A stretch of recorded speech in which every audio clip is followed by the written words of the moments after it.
আসসালামু আলাইকুম। সবাই কেমন আছেন? আশা করি ভালো আছেন। আলহামদুলিল্লাহ আমরা ভালো আছি। তো আজকে চলে আসলাম বনরূপা নার্সারিতে। তো এটা স্থানটা হচ্ছে ঢাকা খিলক্ষেতে। তো বনরূপা নার্সারিতে বিভিন্ন ধরনের ফল, ফুল, বিভিন্ন প্রজাতির গাছ পাওয়া যায় এখানে। তো আমি আজকে দেখার চেষ্টা করব এবং কি আপনাদেরকেও দেখানোর চেষ্টা করব। দেখতে পাচ্ছেন ছোট্ট একটা গাছ, কিন্তু কি সুন্দর করে কতগুলো ফুল ধরে আছে। দেখতে যেমন সুন্দর লাগছে, আসলে খুবই সুন্দর লাগছে আমার কাছে। আমি আপনাদেরকে দেখানোর চেষ্টা করছি। আর এখানে বিভিন্ন প্রজাতির গাছ পাওয়া যায়। আমি সবগুলোই কিছু কিছু করে দেখানোর চেষ্টা করব। ছোট্ট একটা গাছ, কিন্তু ফুলটা অনেক সুন্দর। আসলে এগুলো দেখতে কার না ভালো লাগে, ভালো লাগার মতো একটা ফুল। সবারই পছন্দ, ফুল পছন্দ না এমন মানুষ খুবই কম আছে। যাই হোক, আমার খুবই ভালো লাগে এগুলো। আমি আপনাদেরকে দেখানোর চেষ্টা করছি। আর এই গাছটা একেবারে এক কথায় বলতে অসাধারণ। একটাও পাতা নেই, কিন্তু ফুল এমনভাবে ফুল আসছে, খুবই সুন্দর লাগছে।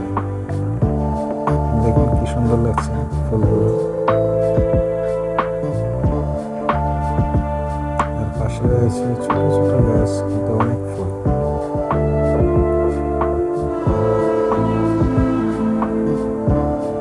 এগুলো রয়েছে গন্ধরাজের চারা। এগুলো একটু ছোট, কিন্তু এখনো অনেক গাছে ফুলের কলি চলে আসছে। অনেক সুন্দর লাগছে। আর এগুলো আপনার বারান্দাকে সাজাতে খুবই খুবই অসাধারণ কিছু চারা। এখানে আপনার চাইলে আপনার মন মতো করে বাসার বারান্দা লাগাতে পারেন, অথবা ছাদে বিভিন্ন জায়গায় লাগাতে পারেন। এগুলোও বারান্দাতে লাগানো খুবই সুন্দরভাবে হয়ে যায় বারান্দায়, যেহেতু আমিও অনেকবার লাগিয়েছি আমার বারান্দায়। তো এই জন্য আমি আপনাদেরকে দেখানোর চেষ্টা করছি।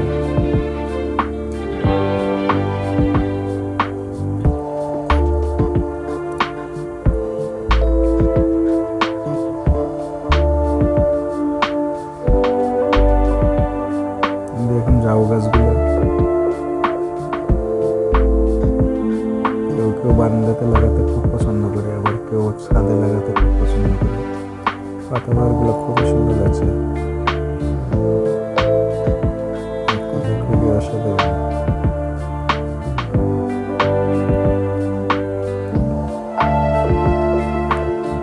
সুন্দর ছোট ছোট প্লাস্টিকের টবে করে আপনি বারান্দাতে ঝুলিয়ে রাখতে পারেন। এগুলো খুবই সুন্দর লাগে। আপনি যখন বারান্দায় গ্রিলের সাথে ঝুলে রাখতে পারেন, অথবা ঘরের কোণে রাখা যায় সুন্দর করে।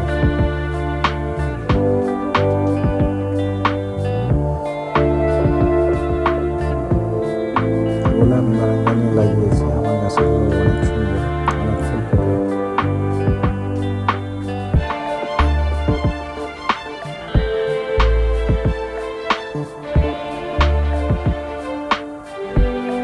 এখানে অনেক জাতীয় ফুল, অনেক ফুলের চারা, বিভিন্ন ধরনের বিভিন্ন কালারের খুবই সুন্দর সুন্দর ফুলের চারা। দেখতে পাচ্ছেন গাছগুলো অনেক ছোট, কিন্তু ফুলগুলো অনেক সুন্দর, খুবই সুন্দর লাগে।